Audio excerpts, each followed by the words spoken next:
It happened on a Friday night, the kind that started like countless others.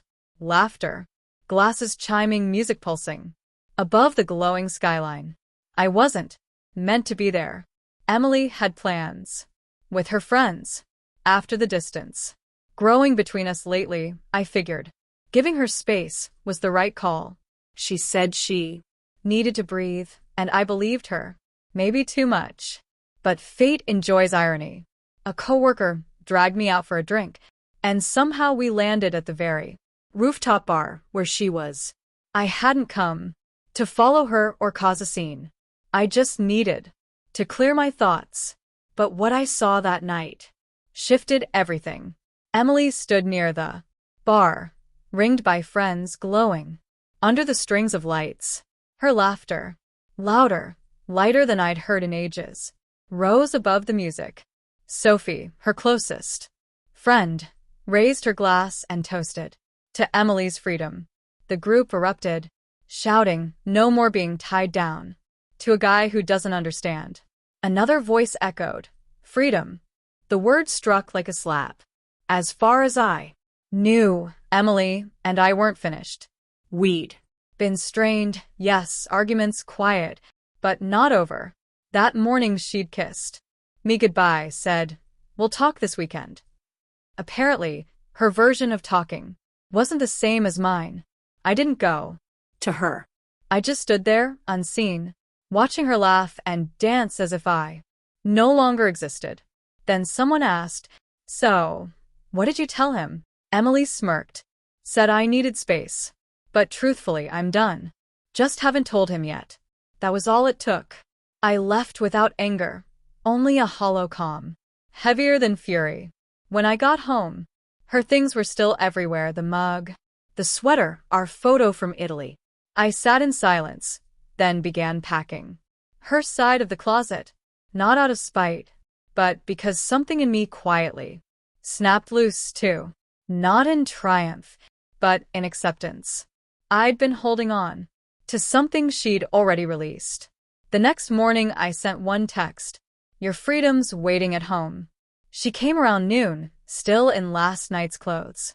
Her eyes widened at the boxes by the door. "Daniel, what is this?" "You said you wanted freedom. I didn't realize you meant it." Out loud, I replied, steady as stone. Her face fell. "Oh my God, did someone show you?" "It was just a joke," she said. "They were toasting my freedom, not yours."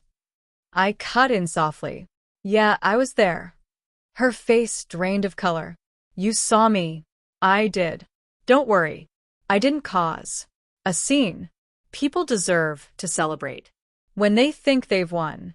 "Daniel, that's cruel," she said, voice cracking. "We've been struggling. I only wanted a night to feel like myself again." I looked at her evenly. "By telling them you're done, you didn't sound lost, Emily. You sounded relieved." Her eyes filled. "I was upset, hurt. I didn't mean it." "Maybe not," I murmured. "But you said it.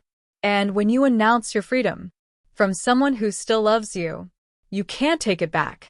Because the moment you cheer for life without me, I start learning to live without you." She reached out, pleading, "Please, Daniel, don't do this." I was drunk. I gave a faint smile, the kind that hides ache.